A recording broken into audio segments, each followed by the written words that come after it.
Boys and girls watching today in language development, we are going to talk about another community helper. Maybe your mommy or daddy, maybe you know a brother or a sister or an aunt, uncle that could be this community helper. Do you know what kind of community helper this is? A police officer.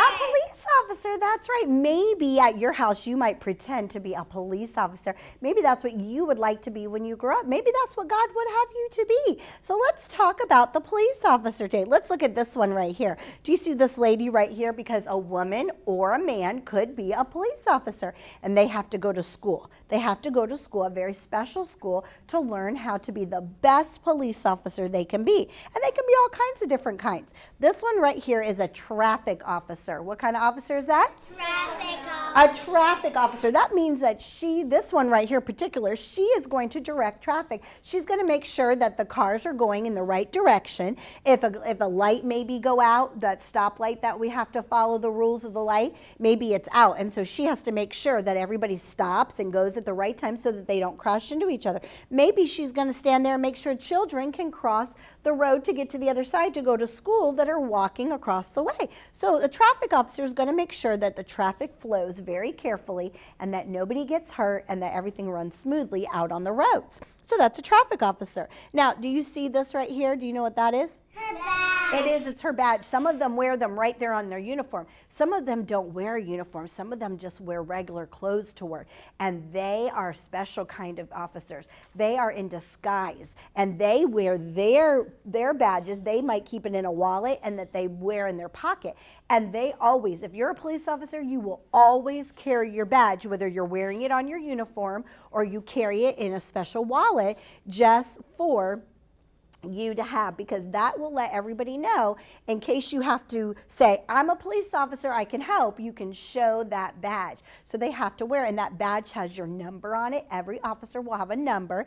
It'll say where you work. If you work in Escambia County, that's where we live, in Escambia County, or if maybe you live out in California and it'll say you are in California, or if you work in New York, or wherever you are all over the world, it's going to say that on your badge. So your badge says where you work, it has your number on it, and it's something special that you have to carry. A badge is something every police officer would not want to leave home without. That's something very special that they carry with them. Now, they do wear a uniform. Sometimes it's blue like this.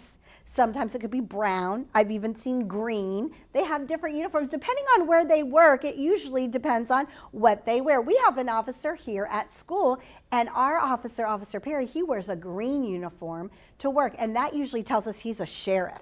He's the sheriff, and so he wears a green uniform, and he is so nice. The police officers are there to help us, aren't they, and to protect us, and so if we ever get lost, and if we find a police officer, they would be able to help us. So they wear a uniform, and on their uniform, they have a special belt that they can carry some things that they're allowed to carry.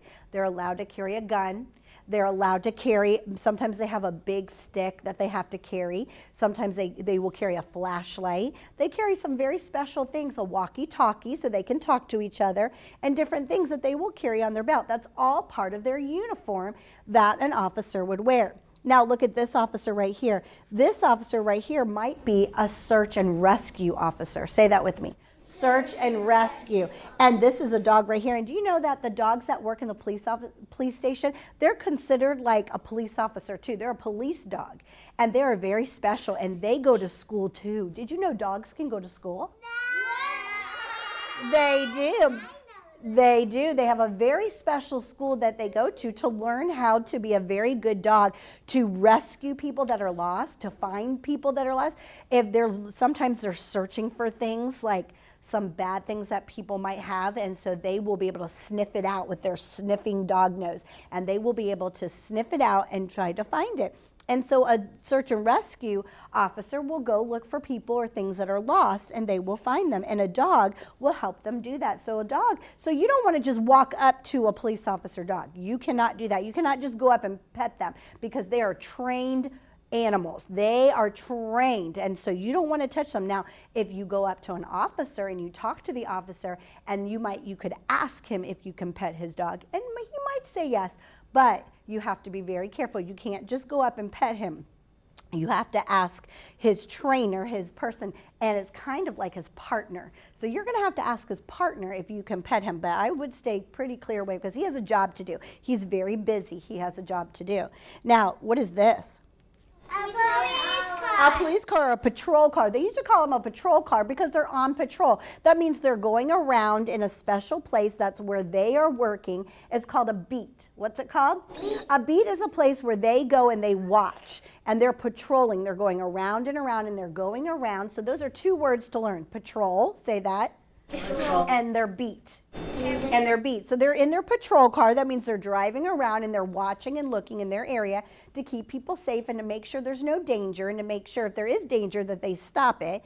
And they're in their beat. That's their section that they are assigned to. That's their job. And so they get assigned to that spot and that's their beat. So they have all kinds of special jobs that they do.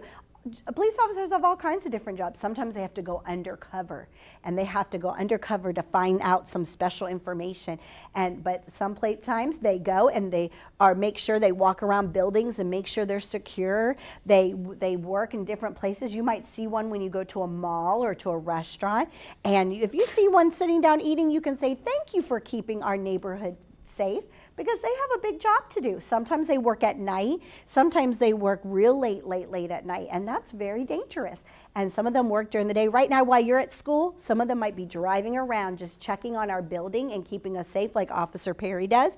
So they have a big job to do. And even the canines that work in the police station, they have a big job to do too.